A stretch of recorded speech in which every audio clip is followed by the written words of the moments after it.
গৃহিণীদের সারাদিনের মধ্যে 88% কাজ কমপ্লিট হওয়ার মধ্যে একটি কাজ প্রথমে আসে, সেটি হচ্ছে রান্না করা। তো রান্না কমপ্লিট হলেই আমার মনে হয় 88% কাজ একদম কমপ্লিট। তো হ্যালো এভরিওয়ান, আসসালামু আলাইকুম, ওয়েলকাম করছি নতুন একটি ডেইলি ব্লগে। আশা করছি সবাই অনেক ভালো আছেন। তো যেটা বলছিলাম হচ্ছে শীতকালটা তো খুবই ছোট, যদিও বা চট্টগ্রামে খুব গরম। এখন ইদানিং একটু গরমে লাগছে। রাতে হচ্ছে পাখা হচ্ছে আস্তে করে হচ্ছে লাগিয়ে ঘুমাতে হয় আজকে 2-1 দিন যাবৎ। তো গ্রামে কিন্তু প্রচুর শীত, একদম হাড়কাঁপা শীত। তো এখানে আমি কিছু পরিমাণ হচ্ছে শাকবাজি করব, আর এই শাকগুলি হচ্ছে আমার গ্রাম থেকে আনা। এখানে বিভিন্ন প্রকার শাক আছে। তো এখানে ছিল আলু শাক, লাউ শাকের আগা, তারপর হচ্ছে আমরা যেটা বলি বোত্তা শাক। তো 3টা শাক একসাথে মিক্স করে রান্নাটা করছি। তো এখানে দিয়ে দিলাম পেঁয়াজ কুচি, রসুন কুচি, হচ্ছে কাঁচামরিচ দিয়ে আগে শাকটা ভাপিয়ে নিব, আর সাথে কিছু পরিমাণ আলু দিব। তো এখানে হচ্ছে কিছু পরিমাণ আলু দিব, কেননা এখানে 3 ধরনের হচ্ছে শাক ইউজ করেছি। সাথে হালকা একটু আলু দিলে ভালোই লাগে। তবে একটি শাক মানে যদি এক প্রকার শাক আমি ইউজ করতাম, শুধু আমি রসুন কুচি দিয়ে ভাজিটা করতাম। তো যেহেতু অনেক ধরনের শাক এখানে দিয়েছি, তাই আমি হচ্ছে পেঁয়াজ ইউজ করেছি। মূলত আমি শাকে পেঁয়াজ কুচি খাই না, তো হচ্ছে পেঁয়াজ ছাড়া এমনিতে ভালো লাগে। শুধু রসুন দিয়ে, পেঁয়াজ দিলে মিষ্টি মিষ্টি লাগে, আমার কাছে ভালো লাগে না। তবে এই শাকটার মধ্যে পেঁয়াজ যায় আর কি, আমার মতে। তো হচ্ছে আমি আগে ভাপিয়ে নিয়েছি, এখানে লবণ, কাঁচামরিচ, তারপর পেঁয়াজ কুচি, রসুন কুচি দিয়ে ভালোভাবে শাকটা হচ্ছে আমি ভাপিয়ে তারপর হচ্ছে এখন আমি হচ্ছে বাগার দেবো আর কি। এখানে বাগার দেওয়ার জন্য বেশি করে রসুন কুচি আর হালকা পরিমাণ পেঁয়াজ কুচি দিয়ে হচ্ছে এখন ভেজে নিব। শাকে হচ্ছে রসুন কুচিটা একটু বাড়িয়ে দিয়েছি, শাকে কিন্তু রসুনটা খুব যায়, বেশি করে রসুন দিলে শাকটা খেতে বেশি ভালো লাগে। আর আমি শাকের মধ্যে বেশি বেশি কাঁচামরিচ খেতে ভালোবাসি। আর এই তো বাঙালিদের মতো একটা নাড়া না দিলে কি হয়, মা দাদিরা কাছ থেকে যে শেখা, মানে তরকারি রান্না করলে, শাক ভাজি করলে এভাবে পাতিলা লেড়ে একটু লাড়া দিলে ভালো লাগে। আর শাকটা কিন্তু গরম গরম খেতে ভীষণ ভালো লেগেছিল। তো আমার রান্না কার কার ভালো লাগে অবশ্যই একটু কমেন্ট করে জানাবেন। কেউ উপকৃত হয় কি না তাও জানাবেন। যদি হয় তাহলে শুনতে হচ্ছে ভালো লাগবে। তো অনেকেই হচ্ছে বলে আমাকে কমেন্টে, যারা আমার রিলেটিভ, বলে আমার রান্নাগুলো নাকি ভালো লাগে। জানি না কেমন লাগে, তবে হচ্ছে নিজের পছন্দ অনুযায়ী রান্নাটা করার চেষ্টা করি। যে যার পছন্দ মতো রান্নাটা করে, আমি আমার মতো রান্নাটা করি, মূলত সেটাই শেয়ার করি।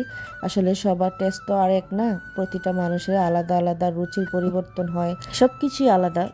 তো যাই হোক, আমরা মানুষ যেহেতু, প্রতিটা মানুষ আল্লাহ তাআলা আলাদাভাবে সৃষ্টি করেছে, আমাদের সকল কিছুই হচ্ছে রুচি বলেন, পছন্দ বলেন, আলাদা হবে, সেটাই স্বাভাবিক। আর এখানে দিয়ে দিলাম পেঁয়াজ কুচি, আদা রসুন বাটা, গরু মরিচ, হলুদ, তারপর হচ্ছে এখানে দিয়ে দিলাম ধনিয়া হালকা পরিমাণে, তারপর দিয়ে দিলাম গরম মশলা।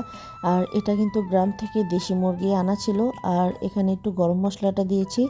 আর আমি কিন্তু মুরগিতে বেশি পরিমাণ মানে বেশিরভাগই হচ্ছে গরম মশলা খাই, মানে গরম মশলা খাই কিন্তু হালকা পরিমাণে খাই আর কি। শুধু জিরা বাটা দিয়ে কখনোই হচ্ছে চিকেন রান্নাটা করি না আর কি, আমার কাছে ভালো লাগে না শুধু জিরা বাটা দিয়ে রান্নাটা করলে। তো এখন দিয়ে দিলাম হচ্ছে দারচিনি, এলাচ, তেজপাতা সব কিছু আস্ত দিয়ে দিলাম, দিয়ে হচ্ছে ঢেকে দিলাম। আর এই মুরগিটা মাশাল্লাহ খেতে এত মজা ছিল, আসলে দেশি মুরগি বলে কথা। আর আমি সামান্য পরিমাণ তেল দিয়েছিলাম, তবে প্রচুর পরিমাণে তেল উঠেছে। মুরগিটা হচ্ছে ডিমওয়ালা মুরগি ছিল। তো অনেক ভালো লেগেছিল আর কি। তো গ্রামের মুরগির স্বাদে কিন্তু আলাদা।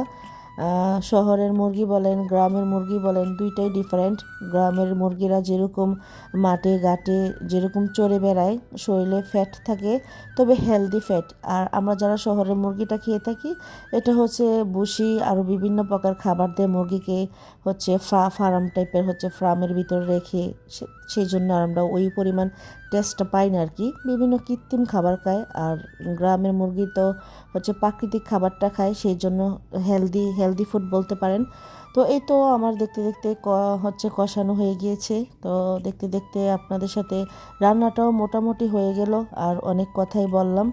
আর এখন ভালোভাবে কষিয়ে নেব মুরগিটা যতক্ষণ না একদম হচ্ছে ঝোলটা শুকিয়ে যায় আর কি। তো আসলে রান্না হচ্ছে একটা আর্ট, যে যার মনের মাধুরী মিশিয়ে হচ্ছে রান্নাটা করে। প্রতিটা মানুষই তার অন্তর থেকে যথেষ্ট পরিমাণ ভালোবাসা দিয়ে রান্নাটা করে। আসলে ভালোবাসা না থাকলে রান্নাটা এত মজা লাগতো না।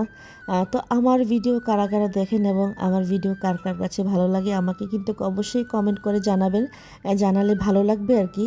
তো যাই হোক, এখানে হচ্ছে দেখতেই পাচ্ছেন মুরগিটা একদম কষা কষা হয়ে গিয়েছে। ঝোলটা একটু মাখা মাখা রাখবো, একদম টলটলে ঝোল আমার পছন্দ না, হালকা পরিমাণ ঝোল থাকবে, আলু থাকবে, এটাই হচ্ছে দেশি মুরগির টেস্ট আর কি।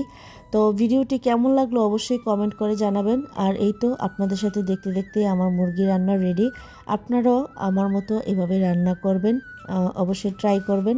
আর ভিডিওটি কেমন লেগেছে অবশ্যই কমেন্ট করে জানাবেন। আজকের মতো বিদায় নিচ্ছি, আল্লাহ হাফেজ।